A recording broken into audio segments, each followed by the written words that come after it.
child of ashes. You don't remember the moment you were born, but you remember the sound. Not your mother's voice, not a lullaby, but the distant roar of engines. Imperial engines. You grow up on a forgotten Outer Rim world. Dusty, quiet, the kind of place the Empire doesn't rule, just uses. Your home is small. Your parents are smaller in the galaxy's eyes. Farmers, traders, survivors. They tell you to keep your head down, to never look stormtroopers in the eye. You learn early. Fear is a language everyone speaks. Then one day, the Empire comes closer than usual. Not patrols, not inspections. Punishment. A nearby settlement had harbored traitors. That's what the officer said. You didn't know what a traitor was yet, but you knew what fire looked like. That night, your village burns too. Not because of rebellion, but because of proximity. Because the Empire doesn't care about precision, only obedience. You hide beneath broken metal, breathing through smoke, hearing screams fade into silence. And when it's over, you're alone. That's the day something begins. Not courage, not yet. Something colder, understanding. You drift from settlement to settlement, from job to job. You steal when you have to. You run when you can. You learn fast. Trust gets you hurt. Questions get you noticed. You grow. Lean, quiet, observant. You see how people live under the Empire. Heads down, voices low, eyes always scanning. And sometimes you hear whispers. Rebels. At first, they sound like ghosts. Stories told in corners. A convoy attacked. A prisoner freed. A supply line sabotaged. Hope disguised as rumor. You pretend not to care, but you listen. Always. The spark. You're maybe 16 when it happens. You're working a scrap job near a landing port. Long hours, no questions. That's when you see them. Stormtroopers dragging a man through the dirt. He's bleeding, laughing, actually laughing. Is this all you've got? He spits at them. You freeze. No one talks to them like that. No one. They hit him harder. You should walk away. You know you should walk away. Instead, you throw something. Just a piece of metal. Small. Useless. But it distracts them for half a second. That's all it takes. Blaster fire erupts. Not from you. From the rooftops. From shadows. From nowhere. The rebels. The fight is quick. Precise. Gone before it fully begins. When it's over, one of them looks at you. You threw that. You don't answer. You don't need to. Kid, they say, you've got a choice now. And for the first time in your life, you don't feel like you're just surviving. The recruit. You don't join because you believe in something. Not yet. You join because you're tired of running. Training is brutal. You're not special. You're not chosen. You're just another body in worn boots holding a blaster that jams half the time. They teach you discipline, movement, silence. You learn to trust. Slowly, a squad becomes your world. You eat together, train together, almost die together. You hear names whispered with reverence. Leia, Mon Mothma, a growing rebellion. But to you, it's simpler. It's the first place that feels like it might matter. The soldier. Your first mission isn't glorious. It's messy. A supply raid on an Imperial outpost.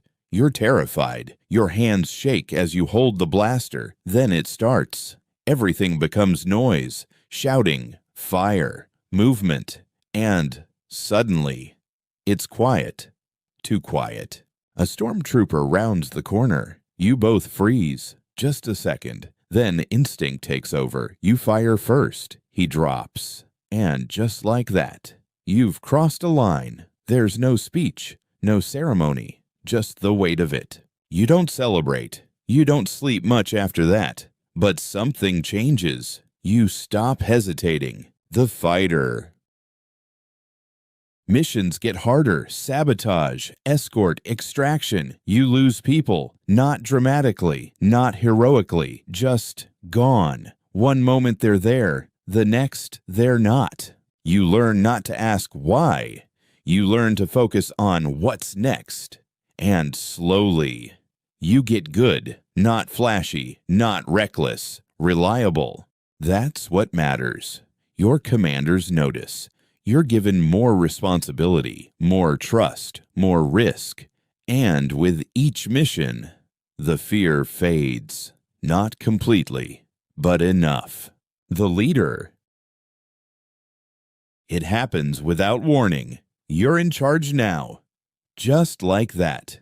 Your squad looks at you, waiting, expecting. You remember being them, looking to someone else for answers. Now there's no one else. Your first command goes wrong. Bad intel, ambush. You make a call, pull back instead of pushing forward.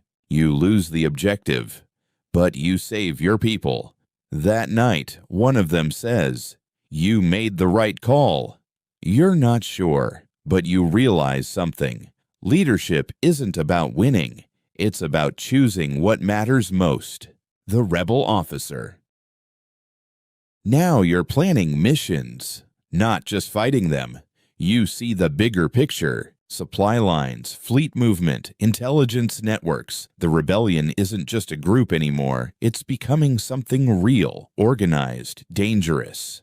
You meet leaders face to face. You hear strategies that could change the galaxy. And for the first time, you believe, not in survival, not in revenge, in something bigger, freedom, the turning point.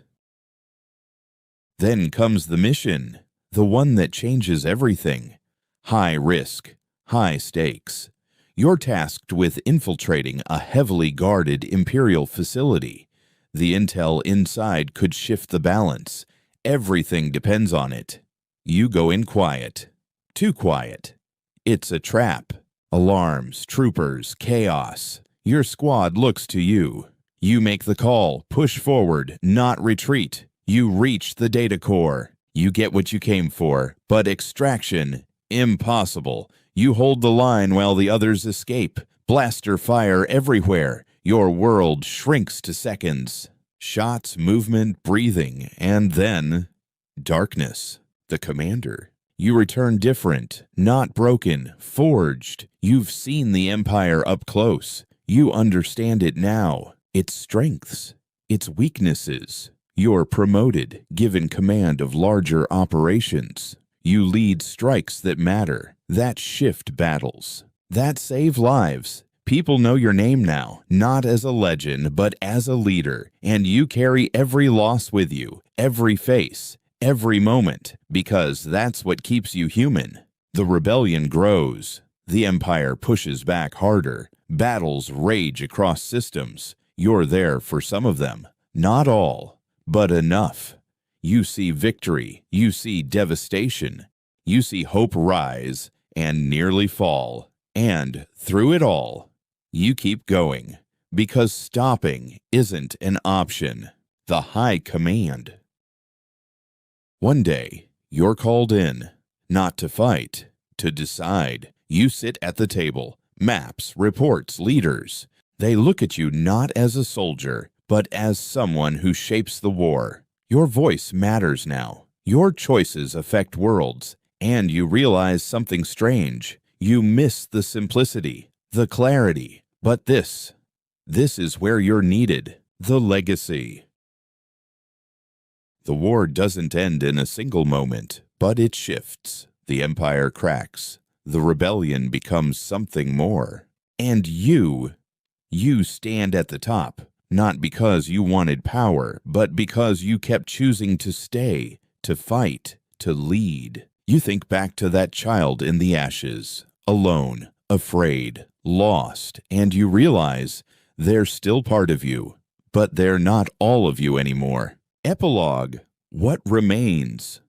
The galaxy changes slowly, painfully, but it changes. And you're no longer just surviving. You helped build something, not perfect, not finished, but real. And when people speak of the rebellion, they won't always say your name, but they'll feel what you fought for. And that's enough.